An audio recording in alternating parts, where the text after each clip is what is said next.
अहो ऐकताय का, आज एक छान रेसिपी तुमच्याशी शेअर करायची आहे जी इतकी स्वादिष्ट आणि इतकी टेस्टी आहे ना की तिचं नाव ऐकलं तरी तोंडाला पाणी येतं. तर इथे मी मिक्सरच्या भांड्यामध्ये जिरे, मिरची पावडर, त्यानंतर थोडंसं चवीनुसार मीठ आणि थोडासा लसूण थोडासा जास्त टाकायचा, जिरे पण जास्त टाकायचे.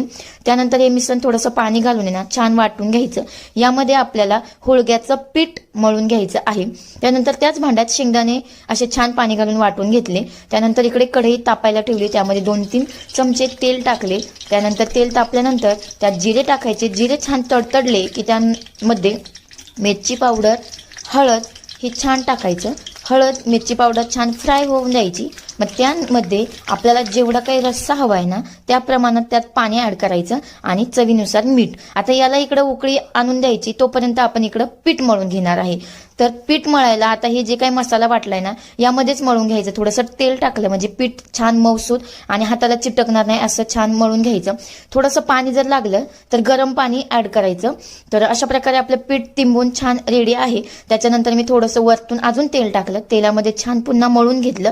तर अशा प्रकारे पहा आपलं पीठ फायनली मस्त मळून रेडी आहे. तर आता आपल्याला बनवायचे आहेत शेंगुळ्या. यात कोणी शेवती म्हणतं, काही अजून काही वेगळं नाव असेल. तर मला काही हातावरती येत नाही बाबा, पण हातावरती येत नाही म्हणून करायच्या नाही असं अजिबात होत नाही. तर मी इथे पोळपटावरती अशा छान शेंगुळ्या शेवंती बनवून घेत आहे. कोणाकोणाला हाताने बनवता येतात ते सुद्धा कमेंट करून सांगा आणि कोण कोण पोळपाटावरती बनवतात तेही सांगा. तर आता येते ना पाण्याला छान उकळी आलेली आहे. तर त्यामध्ये जो काही शेंगदाण्याचा कूट वाटलाय तो असा मस्त मिक्स करून घ्यायचा आणि पुन्हा त्याला थोडीशी उकळी आधान येऊन द्यायचं. मग त्यानंतर त्याला उकळी आली की ह्या छान शेंगुळ्या इकडे माझ्या तोपर्यंत बनवून रेडी होत्या. तर आहे ना पहा किती छान दिसतात आणि हाताला अजिबात चिटकलेल्या नाही. तर मग त्या उकळीमध्ये अशा छान सोडून घ्यायच्या आणि पुन्हा त्या छान शिजून द्यायच्या. एक अर्धा तास तरी बारीक गॅसवरती छान शिजून द्यायच्या. आता याच्याबरोबर चपातीपेक्षा बाजरीची भाकर खूप छान लागते.